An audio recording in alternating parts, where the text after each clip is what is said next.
¿Se escucha? ¿Bien? Bueno, muchas gracias por la invitación. Probablemente yo no voy a ir directo a todos los temas de salud, me parecen bien interesantes. Voy a enfocarme en un tema como país, ¿cierto? Que es el tema del agua, que tiene varias repercusiones, como vamos a ver. Bueno, primero contarles, no sé si todos saben, pero Chile está clasificado dentro de los 30 países del mundo con mayor riesgo hídrico, de aquí al 2035-40. No nos queda mucho, ¿cierto? Sin embargo, dentro de este mismo estudio, o de la WRI, ¿cierto? De la Water Resource Institute, ellos también nos clasifican en el río Maipo dentro de los 18 ríos del mundo donde vamos a llegar al día cero. Estuvimos ya el año pasado a punto de llegar al día cero, no se descarta que eso suceda, es más, tenemos certeza que eso va a suceder, ¿ya? Además, estamos con Chile, además está clasificado desde el año 2015 dentro de los 4 países del mundo de 130 analizados, donde este cambio va a ser radical. Ya hablábamos del cambio climático, irrefutable, ¿cierto? En Chile este cambio va a ser radical. ¿Qué quiere decir eso? Que el cambio de temperatura y de baja precipitaciones, como ya fue mostrado, va a ser en un muy corto tiempo. ¿Qué les puedo decir? Nosotros los primeros estudios los sacamos en el año 2016, nos dijeron que éramos alarmistas, que esto jamás iba a suceder. Ya en el año 2018 teníamos el problema encima, ustedes ven que el 2019 y 2020 ya se sentía, ¿cierto? Acá yo les voy a mostrar, por ejemplo, algunos datos que ya también mostraron en la presentación anterior, pero este estudio lo hicimos con el CR2 en el año 2016, ¿ya?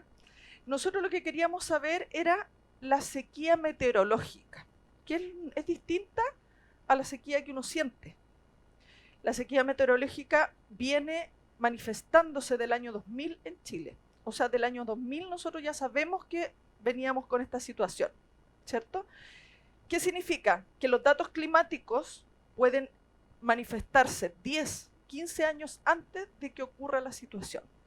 Y esto ya se venía manifestando. Ustedes pueden ver acá, en la figura de tendencia de precipitaciones, esto para nosotros, debo decir que como expertos fue una gran sorpresa, porque hasta ese momento se pensaba que la sequía estaba en el norte de Chile. El problema de la sequía estaba en Copiapó, Antofagasta. Pero sin embargo, cuando vimos este resultado, que fue en el año 2016, gran sorpresa. Oye, las precipitaciones vienen hacia el sur, bajando de forma preocupante. Y la proyección de eso es más preocupante. Entonces, si tú me preguntas, como ya se mostró, los datos de baja precipitación y temperatura en Copiapó, en el norte, es un tema estructural, ya no va a variar mucho más. El gran problema de esto es que esto viene avanzando hacia el sur, y si se dan cuenta, llega hasta Magallanes. De hecho, hoy en día estamos haciendo el estudio en Magallanes y los datos también son muy preocupantes, porque todo el mundo dice, el sur de Chile tiene mucha agua. Sorry que les diga y les cuente, pero el sur de Chile está con problemas. De hecho, muchos dicen Hidroaicén se cayó porque la gente no quiso Hidroaicén. Sorry, pero Hidroaicén se cayó porque no tenía factibilidad de agua. ¿Ya? Y actualmente las hidroeléctricas en el sur de Chile están funcionando con un 5% de la capacidad y el resto lo están generando con petróleo. Entonces, esa dimensión no se sabe, ¿cierto? ¿Qué tenemos en la temperatura? Lo mismo, avanza hacia el sur. Las temperaturas en Chile, como ya mostraron, hay 5 escenarios mundiales. Lamentablemente Chile está en el escenario más trágico, 8,5. Nuestra temperatura va a llegar a subir más de 4 grados. Y eso es trágico. ¿Y por qué es trágico? Y que ya lo estamos viendo, ya hay estudios que están manifestando esto. ¿Por qué es trágico? Porque hay un cambio biológico, ¿sí? Ustedes pueden ver que todo se está yendo hacia el sur. Toda la actividad productiva agrícola, la nueva frontera agrícola, hasta hace 3 años era imperial.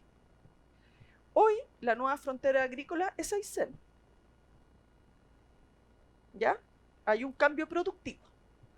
Pero también es bien complejo, porque ayer, por ejemplo, estuvimos con unos científicos que nos decían, bosque esclerófilo está migrando hacia el sur. Y resulta que el cambio de vegetacional está soltando muchos virus. Muchos virus. Entonces ustedes podrán imaginar que si hay un tema biológico que se manifiesta, nuestro cuerpo se manifiesta a través de la temperatura, ¿cierto? Y temas climáticos, temperatura y agua. Lo mismo sucede con la naturaleza. Todo lo que es vivo se está corriendo hacia el sur. Entonces, si se va corriendo, lo productivo también se corre hacia el sur. Y eso significa que todo virus que pueda estar o posibles pandemias que se puedan dar en el norte de Chile van a correr hacia el sur. Ya lo estamos viendo con algunos mosquitos, ¿cierto? Que era como impensado que llegaran a la región metropolitana y están llegando. Bueno, ahí tenemos parte de la explicación biológica que eso sucede. Ustedes pueden ver esto, estos son datos del año 2022. Pero ustedes pueden ver, uno dice, oh, llovió, cayó mucha agua. Sí, cayó mucha agua en un periodo corto, intenso, y dijimos, estamos súper bien. Pero miren en Punta Arenas. O sea, de que va a llegar el día cero, va a llegar el día cero. Aquí hay algo que nadie ha mirado, y toda la agricultura te dice, oye, Chile no tiene problemas de agua si ha crecido cualquier cantidad de la exportación. Entonces uno dice, ¿de dónde está sacando agua la exportación de fruta y alimentos? Ahí está. Es agua que no se ve y está bajo tierra. Hay una migración de casi del 90% en la zona central de los derechos de agua superficiales a derechos de agua subterránea. Hay mucho robo de agua subterránea porque no se sabe, ¿sí? Sin embargo, ¿cuál es la manifestación que uno puede tener? Y uno puede ir a cualquier zona rural y preguntar, en una PR, oye, quedé colgado con el pozo. Y te dicen, no, si el pozo está mal hecho. No, el pozo bajó. ¿Y sabes por qué bajó?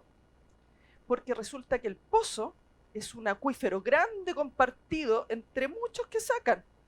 Entonces, al final, claro, yo me preocupo de mí y sigo profundizando el pozo, pero no estoy pensando que el pozo está bajando porque estoy sacando más agua de ese pozo del que se está rellenando en forma natural. ¿Qué significa esto? Que nos vamos a quedar eventualmente sin agua. Ahora, ¿cuál es el problema de esto? Que estamos sosteniendo nuestro desarrollo y nuestra vida actual, y de esta cuenca principalmente, con agua que pueden ser milenarias. Yo creo que nadie ha pensado que el agua que abre de la llave actualmente está saliendo de más de 400 a 600 metros de profundidad y que pueden ser aguas milenarias. Creo que nadie lo dimensiona de esa forma. Pero miren, 72% de los pozos están bajando en forma preocupante. ¿Qué puedo decir? Un acuífero que es todo Santiago baja 1 metro al año. Eso es muy preocupante. Salieron los últimos estudios, este estudio de ahora, del 2022, subsidencia. Estamos igual que California, estamos igual que Israel, que todos los países que tienen problemas de sequía, nuestro suelo se está hundiendo. Entonces no extrañaría que un gran terremoto de repente fuera un socavón de la tierra en plena ciudad. ¿Por qué? Porque la ciudad no está recargando ni un acuífero y estamos sacando a pasos agigantados. Maipú tiene pozos a 600 metros. Cuando uno ya llega a un pozo de 40 metros, es una alerta de que me tengo que preocupar. Un pozo no puede llegar a 40 metros. Y estamos en 600. Este estudio ya está evidenciado. Santiago se está hundiendo. Y esto es súper fácil de ver. ¿Por qué? Imagínate que tú tienes una botella de agua. Esta misma botella. ¿Cierto? Yo la aprieto. No pasa nada. Está llena de agua. ¿Pero qué pasa si la botella está vacía? Es lo mismo que pasa con la tierra. Si la botella está vacía, se deforma. Y eso es el subsidencia que ya está estudiado y validado científicamente.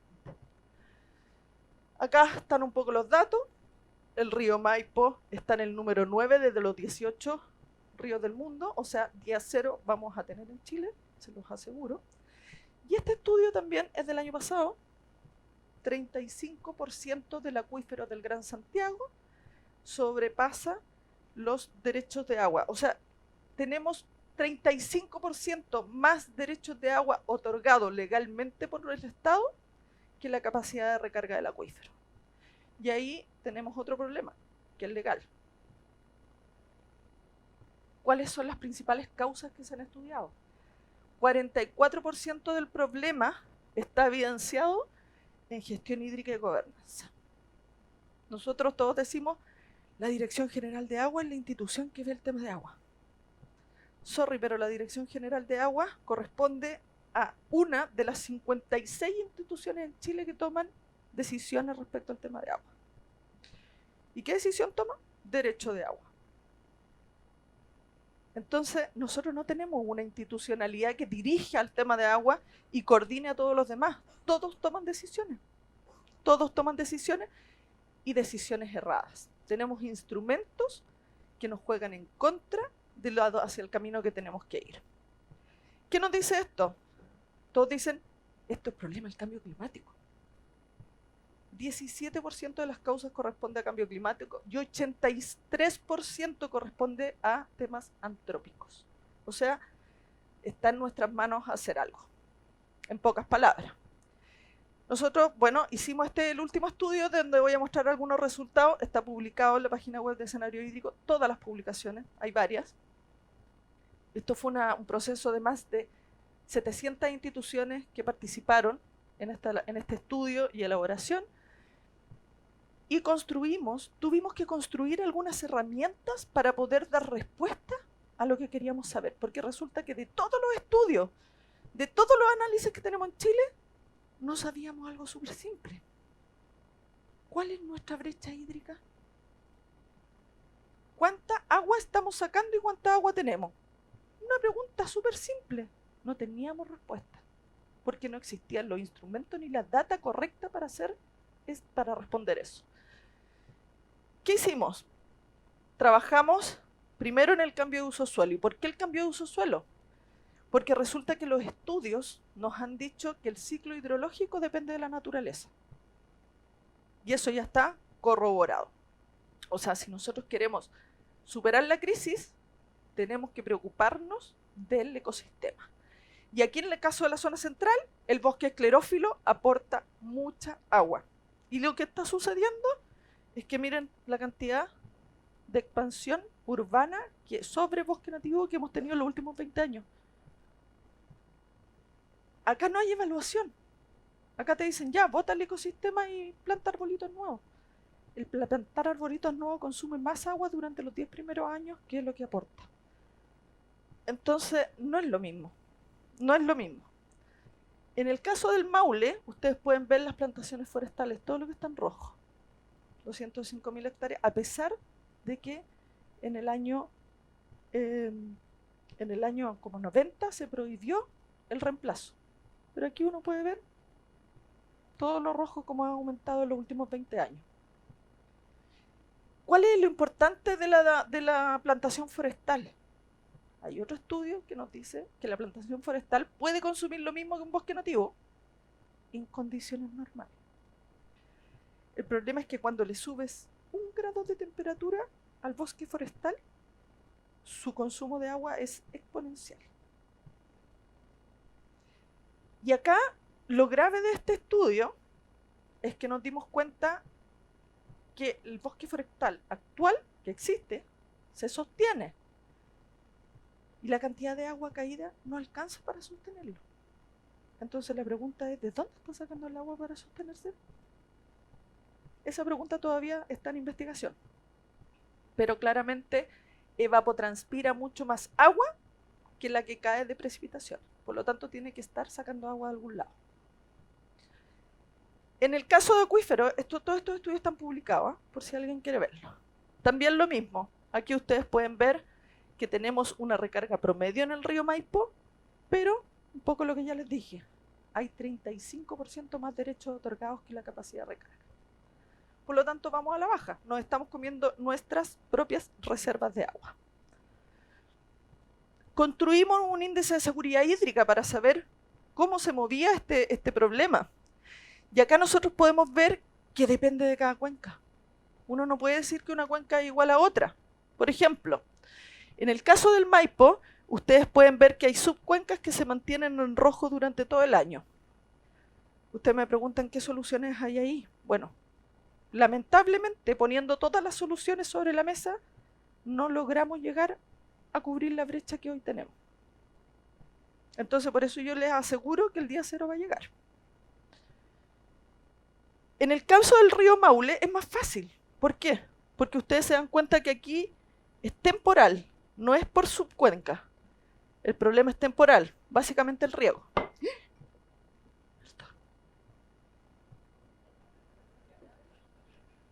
Perdón. Entonces acá uno puede decir, todo esto que está en azul, yo tengo capacidad de poder almacenarlo en algún lado, que puedo usarlo y suplir. Acá tengo soluciones de gestión, que son muy distintas a las anteriores, ¿cierto? Que acá yo tengo cuencas que están que están con mucha sobreexplotación de recursos hídricos y no tienen solución. No tienen solución.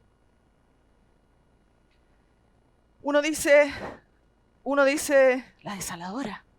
Oye, tenemos un mar. Pucha, yo les voy a mostrar aquí cuánto cuesta una desaladora, porque todo eso se evalúa, ¿no? Acá tenemos varias soluciones que se pueden aplicar y que las aplicamos en los modelos, ¿cierto? ¿Cuáles son las soluciones que más tenemos que impulsar? Conservación. Miren cuánto aporta de agua. Aporta 4,6. Y si yo hago solución y potencio la naturaleza, puedo aumentar más. O sea, solo con conservar, ya estoy conservando el ciclo hidrológico, y si potencio esa naturaleza sobre lo que está, puedo aumentar incluso más del doble en algunos casos. Luego tenemos reparación. Aquí uno se da cuenta que el aporte en reparación, miren, es muy poco. O sea, ¿qué me conviene más? ¿Conservar o reparar? Ahora, lamentablemente tenemos que hacer ambas cosas, porque las soluciones no nos alcanzan. La eficiencia es lo que más aporta. ¿Por qué? Porque resulta que el riego acá, en la zona de esta cuenca particular, llega a una eficiencia, no alcanza el 60%. El estándar mundial está cerca del 98%. Acá no hay prioridad en el riego, aquí sacan agua para el riego y no se preocupan de sacar menos. Todo lo contrario, si yo hago un sistema de eficiencia para riego, en vez de preocuparme de sacar menos, amplío la superficie de riego. Yo ocupo la misma cantidad de agua y produzco más.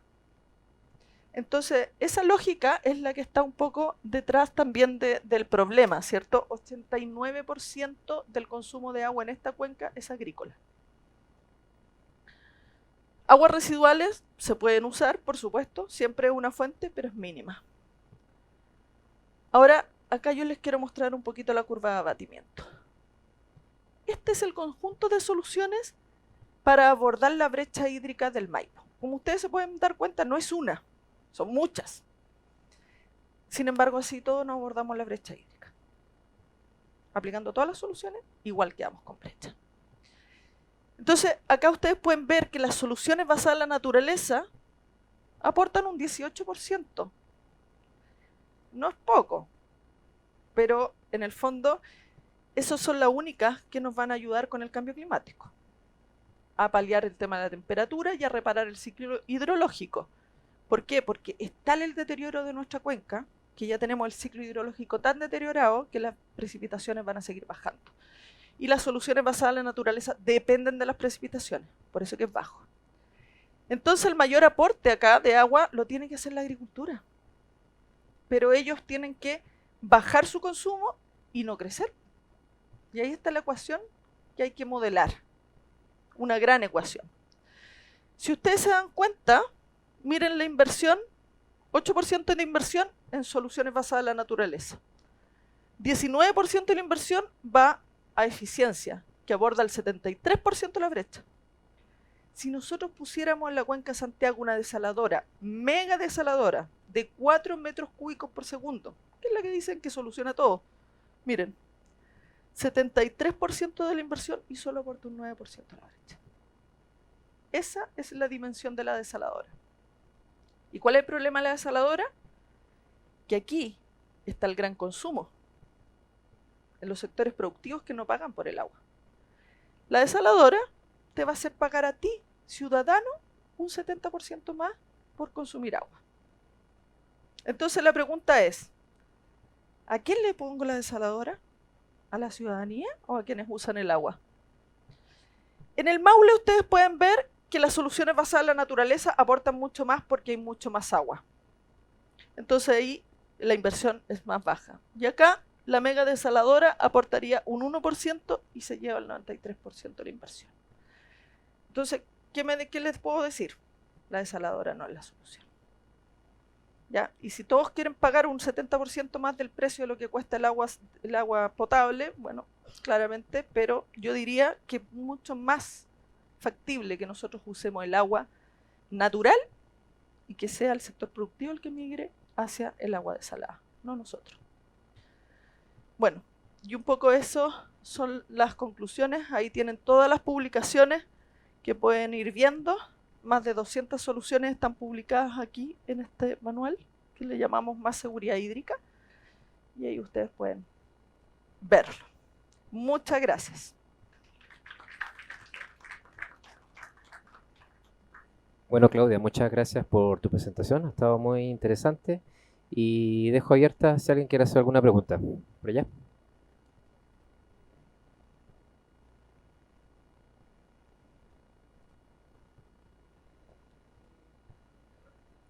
Dicen que leí que en unas publicaciones que California usaba en su comuna 6 veces el agua servida tratada. ¿Qué opinas del tratamiento del agua servida en Chile?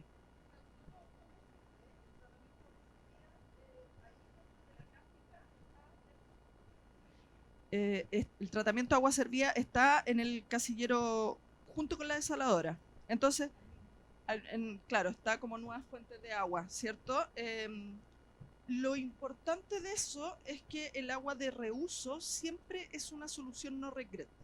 Eso quiere decir que nunca me voy a arrepentir de haber hecho esa inversión. No es como cuando se hace una desaladora que se arrepienten o cuando se hace un embalse que hoy en día lo están sacando en todo el mundo. Nosotros el agua embalsada que tenemos en Chile tenemos una pérdida del 4% del agua solo por la evaporación. Y si eso se proyecta a lo que viene de temperatura, puede llegar a más del doble. Entonces, no es recomendable hoy en día, mirando al futuro, hacer embalses con grandes espejos de agua que van a evaporar el agua. Por eso que se está tratando de potenciar, recargar los acuíferos y mantenerlos en un nivel estable, porque eso te impide la evaporación del agua, pero además te protege el suelo y bueno, tiene muchos otros beneficios, ¿cierto? Y los sistemas de recarga naturales son los más eficientes y son justamente los más baratos. Pero el reuso siempre está dentro de la cartera de proyectos que se tienen que hacer, aunque sea poca cantidad. Nosotros tenemos casos de reuso de plantas de tratamiento rurales donde la comunidad completa ha generado un desarrollo territorial pequeño, focalizado, pero sostenible. Por ejemplo, en el año 2021, cuando fue como la gran sequía en la cuarta región, donde todo el mundo estaba llevando alimentos, la planta de tratamiento que se construyó en Cerrillo de Tamaya fue el único pueblo que se sostuvo durante toda la sequía. Fue el único pueblo que logró sostener su desarrollo y su producción. Porque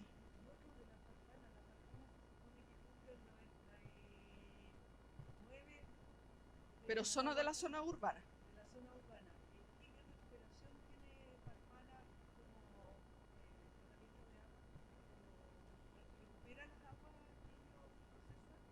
O sea, lo que pasa es que la Farfana es la que sostiene el río. Si tú no tienes río, no tienes recarga, no tienes ecosistema, y el ecosistema es el que sostiene la vida. Entonces, al final, si tú te das cuenta, es un círculo que uno tiene que tener salidas, pero no te puedes salir del círculo. O sea, si tú no tienes río, no hay vida. Así de simple. Y si no hay vida, no hay lluvia. No tienes cómo sostenerte para el futuro en cambio climático. Si al final es el ecosistema el que te va a dar la resiliencia para sostenerte en el cambio climático. Muchos dicen el agua se pierde en el mar. No, pues tiene una función ecosistémica en el mar. De hecho, si el agua dulce no llega al mar, no hay reproducción de especies marinas. Si no hay, y las especies marinas forman parte del segundo ingreso del PIB de Chile. Entonces, todo esto tiene una visión que hay que mirarla mucho más allá de un círculo cerrado. O sea, si la farfana no deja las aguas en el río, no hay río. Y eso produce una pérdida de ecosistema y además, lo otro que produce es que va a producir mucho más cantidad de enfermedades asociadas a los territorios que se quedan sin agua. Entonces, cuando uno hace una evaluación ecosistémica real del impacto de una de las que tienen este tipo de medidas, tiene que considerar, no puedes sacar 100% eso. Entonces, pero es una mirada mucho más allá, ¿cierto? Porque ¿por qué no trae agua al río? Porque hay muchas otras intervenciones de agua arriba también. Pero hoy en día esa descarga sostiene ecosistemas, vida y desarrollo. Ok, por ahí hay otra pregunta. Sorry que les diga, que les dé, pero de verdad es grave la situación y vamos a llegar al día Por cero. ahí Mirta que tiene una pregunta. O sea, muchas gracias. Realmente o sea, los que estamos aquí es porque nos interesa el tema medioambiental. O sea, yo, por mí que tú hubieras estado abajo en una conferencia hablando con todo el mundo. O sea, ayer hablaban del problema de la Boscordelia y yo les dije que teníamos que tener conciencia que el problema de la Boscordelia es también por el cambio climático y tenemos que trabajar en conjunto, no los farmacólogos con los farmacólogos, los ecólogos con los ecólogos, los ambientalistas con los ambientalistas. Ya basta, o sea, es un problema grave. ¿Ya? Eso primero. Y lo segundo es que yo quería decir también del tema de la desalinización, o sea, ¿y qué pasa con la sal? O sea, yo fui a Punta Choro porque trabajo en una revista del Colegio Médico que hacemos reportaje y fuimos a Punta Choro a ver y el problema era si iban a sacar el agua del mar, después la sal la ponían en el mar y cambiaba el equilibrio osmótico. Entonces nadie habla de qué va a pasar con la sal cuando desaliniza. Eso. Absolutamente. Tiene un impacto ambiental bien grande porque además, bueno, con la ICEL lo sabemos porque lo estudiamos hace muchos años atrás. Se va a fondo y mata todo el ecosistema base del sistema marino. Entonces, si tú descargas en un lugar que tiene pendiente, eso puede llegar muy lejos, muy lejos. Grave. Ok, Claudia, muchas gracias por tu presentación. Te tenemos presente.